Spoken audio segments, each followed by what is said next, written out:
Então, vamos dar um exemplo aqui. Vamos trabalhar aqui, ó. O ácido cianídrico, o HCN, é um ácido fraco, porém seus vapores são bastante tóxicos. Considere uma solução aquosa com concentração 0,2 mol por litro desse ácido e que possui ionização 1%. A partir disso, vamos calcular o Ka.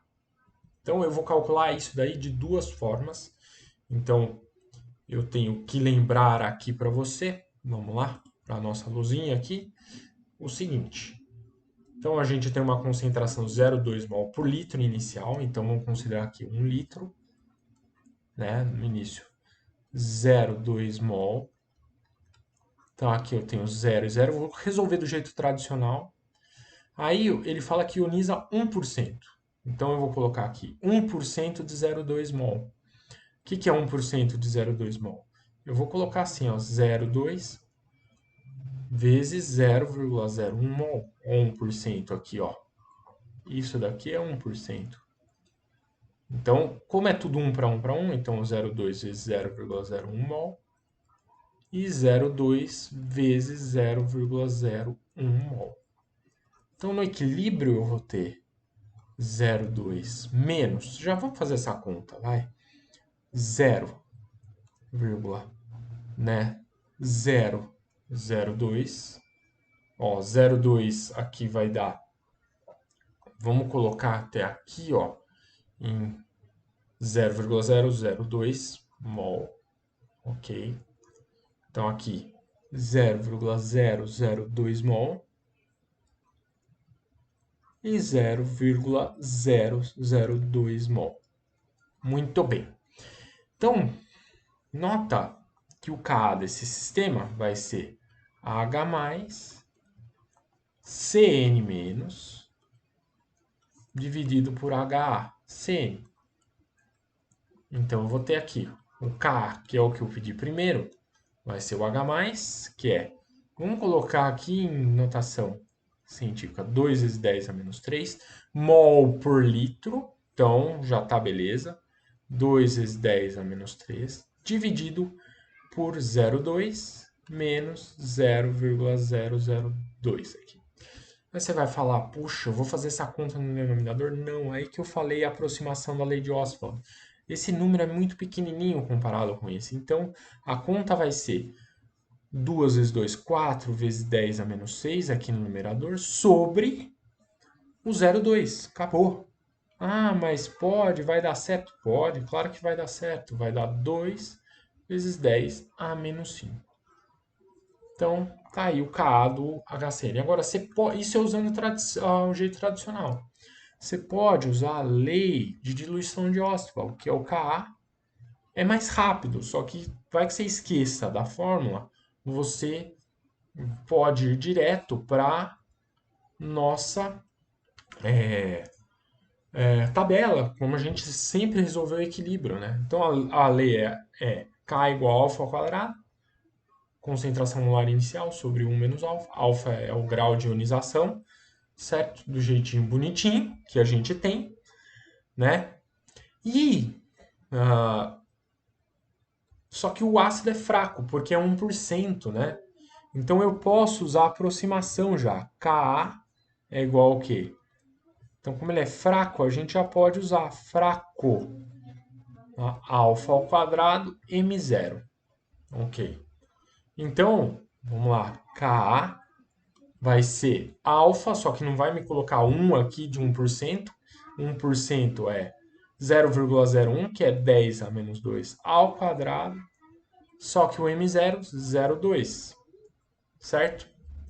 Então, Ka vai ser 0,2 vezes 10 a menos 4, ou seja, 2 vezes 10 a menos 5. É mais rápido mesmo, bem mais rápido, certo? Agora, se a gente quiser calcular, eu já vou antecipar uma coisa nesse exercício que eu falei. Calcula o pH desse sistema. O pH desse sistema, no fundo, é uma mudança de escala em termos. Então, qual que vale o pH desse sistema? Então, depende o pH da concentração de H+, não da concentração inicial do ácido. A acidez do sistema nunca é calculada na concentração inicial do ácido molecular, do HA, do HCN, do H2SO4. Se refere à quantidade de H+, a concentração molar de H+, que você tem no sistema. Se você voltar na tabela, a concentração molar de H+ no sistema é isso daqui, 0,002 mol por litro. 0,02 mol por litro. Ou, segundo Ostwald, você pode até usar que a concentração de H+ é alfa concentração molar inicial, ou seja, quanto da concentração aqui molar inicial do ácido foi ionizado, né? Isso para um ácido aí que a gente tem. Então, a gente vai ter que o H+ vai ser aqui, aí 1%, 0,01 de 0,2, ou seja, que é exatamente o 0,002. Ok? Muito bem. Então, como é que você calcula o pH? Então, pH é uma mudança de escala. É menos log na base 10 da concentração de H+. Então, a gente tem que o pH vai ser menos log. Eu vou omitir esse 10 aqui da base. A gente já sabe que é base 10. De 2 vezes 10 a menos 3. Muito bem. O pH, portanto, usando propriedade log de um produto, é a soma dos logs. Menos log de 2, menos log de 10 a menos 3. Né? Agora, log de 2, eu dei lá no enunciado, era 0,3. Então, o pH vai ser menos 0,3. E aqui, ó, esse menos 3 vai cair aqui para frente. Um menos vai dar mais. 3 vezes log de 10. Agora, log de 10 na base 10 é 1, né, pessoal? Porque é 1. Então, vai ser 3 menos 0,3. Então, o pH desse sistema é 2,7 aí. Poxa, mas você fala um ácido fraco vai conseguir gerar aí um pH baixo assim, né? pH menor que 7, né? Um pH num sistema ácido, né? A gente esperava isso, afinal estou trabalhando com HCN, que é um ácido fraco. Consegue porque a concentração inicial ela é muito alta, ela é muito elevada. Aí você consegue um pH bem baixinho aí, tá? Uma acidez grande desse ácido, mesmo sendo um ácido fraco. Então você tem como compensar isso aumentando a concentração inicial, ok? Então isso é bem importante, bem legal para a gente e tem que ficar de olho nisso daí. Legal, legal? Então vamos lá. Vamos voltar aqui para uma discussão final que eu quero ter. Você lembra de Bronsted-Lowry? Você lembra da teoria de ácido de base de Bronsted-Lowry? Bom lembrar. Por quê? Lembra que o HCl é um ácido de Bronsted-Lowry porque ele é um bom doador de H+ aqui. Ele é um doador de H+ para a água, né?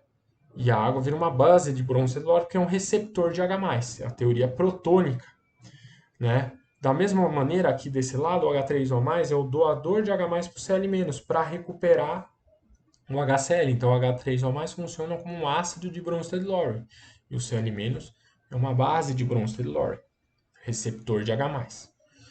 Né? Então, a gente sabe que o Ka no HCl, o HCl é um ácido forte, né? Ele forma uma solução bem condutora de eletricidade, cheia de H3O+, e cheia de Cl-. Né? Mas no contexto de Bronsted-Lowry, a gente fala que o HCl ele é um ácido forte porque ele é um cara que ele está bastante desprotonado em água. O que significa isso? Para gerar muito H3O+ e Cl-, né? O que acontece? O HCl tem que doar muito H+ para a água. Então ele é um excelente doador de H+. Sendo um excelente doador de H+, ele é um ácido forte de Bronsted-Lowry. Por outro lado, olha para esse lado aqui. A gente sabe que se você tem um HCl desse lado, que é um ácido de Bronsted-Lowry, do outro lado, você tem a base conjugada dele, que é o Cl-, que é o receptor do H+, do H3O+, aqui do lado direito, tá? O que acontece aqui?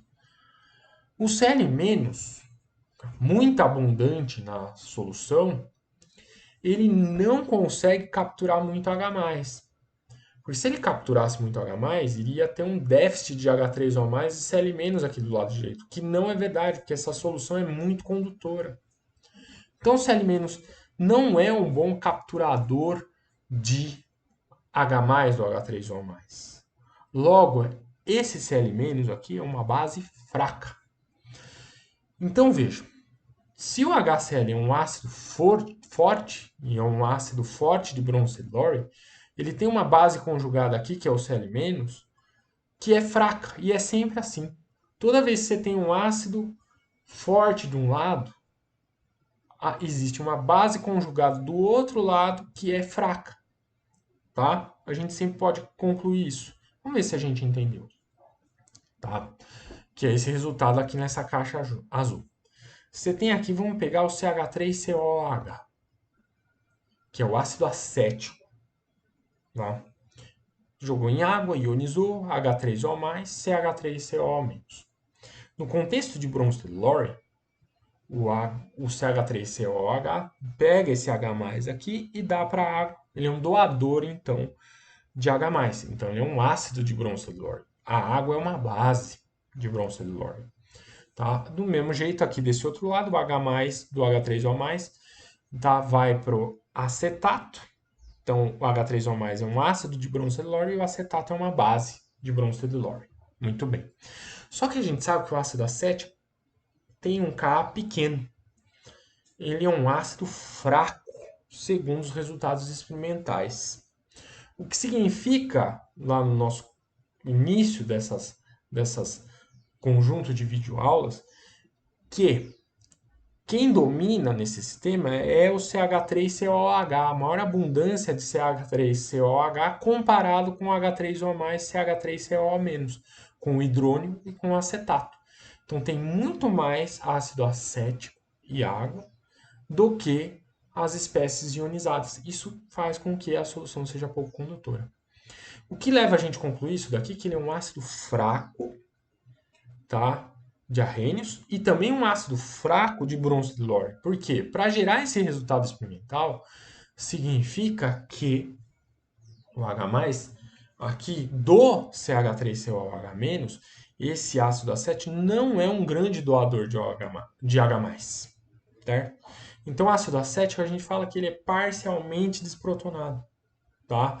Ele é um ácido fraco de Bronsted-Lowry. Agora, para garantir isso, se eu tenho um ácido fraco desse lado de Bronsted-Lowry, é porque também desse lado aqui, esse acetato, ele puxa muito H+ do H3O+, e acaba restituindo o ácido acético aqui, mantendo uma grande abundância de ácido acético e mantendo uma quantidade pequena de acetato e de H3O+. Toda vez, é mais ou menos assim, toda vez que esse cara aqui tenta dar um H+, e forma H3O+, e o acetato já reconstitui, tirando um H+ do H3O+, e voltando a formar o ácido acético. Então, lembre do resultado, né? Essa cara aqui, ó, esse acetato aqui é uma base forte. Ela é uma excelente receptora de H+. E a gente pode imediatamente fazer o resultado geral. Se você tem um ácido fraco aqui desse lado, que é o ácido acético, a base conjugada dele, que está lá do outro lado, que é a receptora de H+, é uma base forte. Então, quanto mais forte é o ácido, mais fraca é a sua base conjugada. E vice-versa. Quanto mais fraco é o ácido de um lado, mais forte será a sua base conjugada. Ok? Então, quanto melhor doador de H+ de um lado, vai ter do outro lado da reação uma base conjugada mais fraca, que não é tão boa receptora de H+.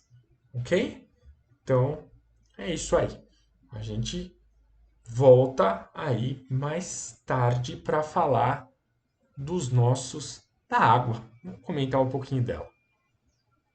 Até mais, hein? Não foge.